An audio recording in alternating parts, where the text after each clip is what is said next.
Did you wake up this morning with a feeling of beginning brand new, of requiring the elimination of certain things in your life? Not just ideas, but tangible changes, requiring something different. There are some things that we have learned to accept are part of ourselves. And we have learned to become very comfortable with these ideas. And then that leaves you in a state where everything else is very uncomfortable because you can feel that it's not authentic and genuine. It's not truly who you are. It does not represent you. You have picked up these ideas from other people. You have recognized um, that there are certain parts of the self that are still unhealed, and in order to really dig into those, you need to get rid of the distractions. With our high priestess, of course, these are our feelings that enhance our power, that are enhance are to enhance our intuition, are to help us feel more magical and more in control and more aligned. Our Four of Swords in the acceptance. But more importantly, this Ace of Swords is this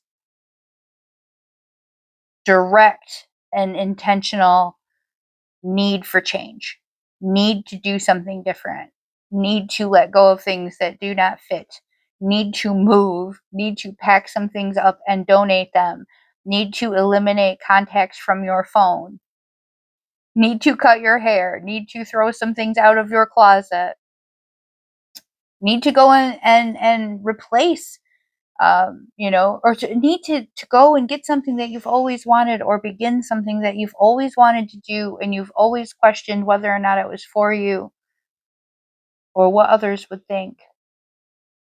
And you had to throw all of that out the window and you woke up this morning and you said, I don't care.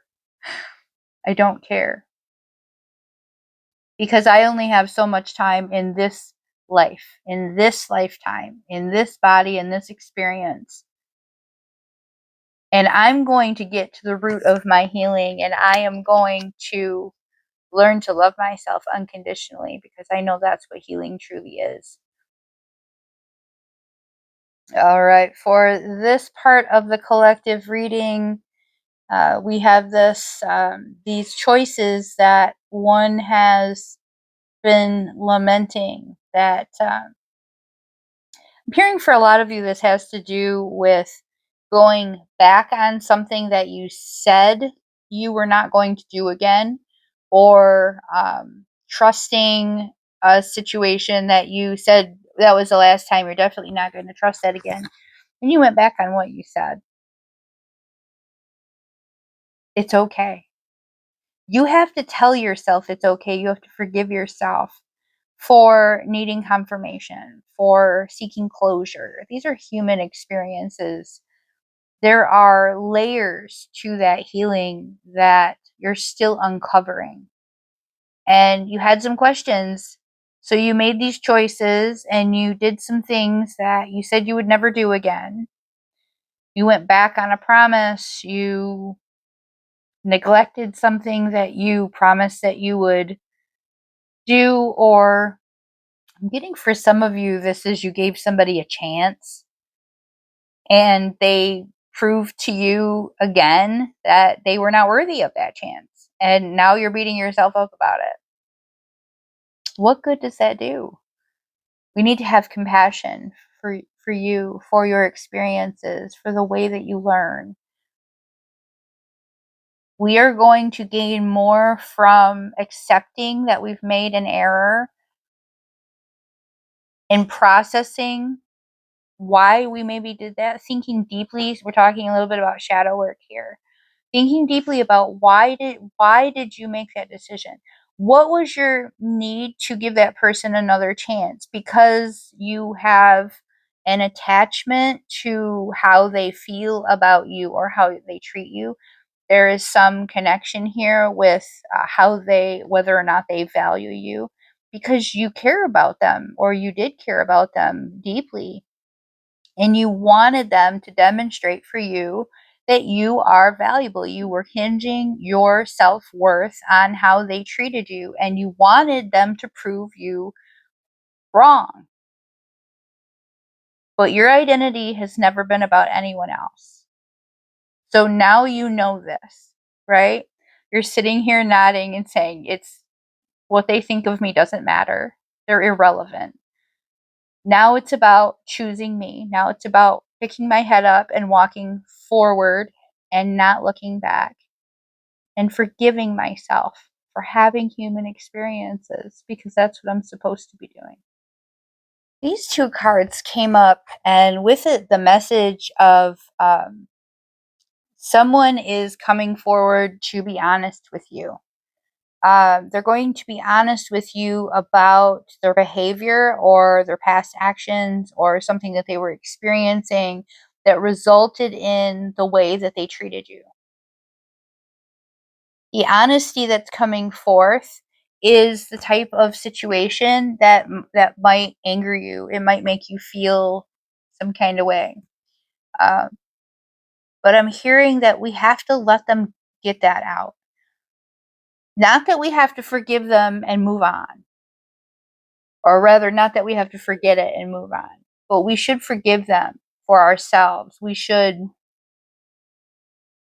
let them get it out so that you can process it and let it go, because you've also been holding on to this question of their behavior, and they want to clarify it. Now, for some of you, I'm getting that this is not something that's going to lead to any future, but it is leading to you finding a way to accept the situation, finding some closure in the situation.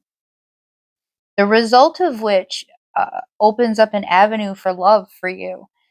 Whether it is that it opens up the avenue of, I'm hearing for some of you that it does remedy a situation that you are having with this person and opens up the avenue for love with them specifically. But for some of you, that closure opens up the avenue of love for you in other places. It gives you this idea of, now I know what I deserve. Now I know what I am also capable of. I know what I want. And I know that it is my choice to address my reactions to what had happened to me. That I had closed myself off. That I had been bitter or resentful, and I was holding these wild expectations and ideals because I was not releasing the situation. So when I look upon this person now who has gone above and beyond to be honest with me, I can now appreciate and love them for this in whatever way that means, but also love myself enough to move on and let myself be loved. Many blessings to you on your healing journey. Thank you for being a part of mine and letting me be a part of yours.